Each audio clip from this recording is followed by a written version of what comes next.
Magandang araw, ngayon nga po ibigay po natin ang latest game schedule na magaganap nga ngayong July 23, 2024 sa PBL Reinforced Conference 2024. Kaya guys, bago ang lahat guys ay nakikiusap po ako, please don't forget to like, comment, and subscribe and pa-hit the notification bell para lagi po kayong updated sa aking mga bagong video about sa volleyball dito sa Pilipinas.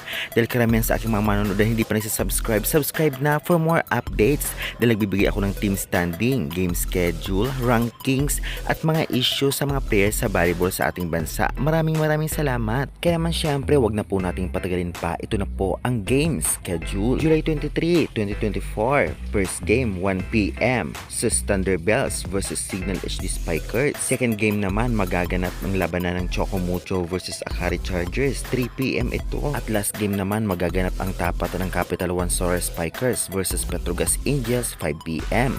Kung ating mapapansin, parang inadjust yung oras dahil minsan ay talaga namang maghahating gabi na ngunit hindi pa tapos ang bakbakan, kaya good job naman sa PVL management. At ngayon kung magtatanong kayo kung saan ito mapapanood, kung wala kayo sa venue sa Phil Sports Arena, mapapanood po ninyo ito kung kayo po ay may cable sa One Sports or One Sports Plus.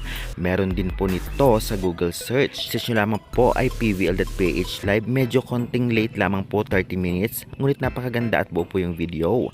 Meron din po sa Signal application, download nyo lamang po at mag-register para maliwanag at napakalinaw po yung video. Kaya guys, ano ang masabi nyo sa bakbakan na mangyayaring ito?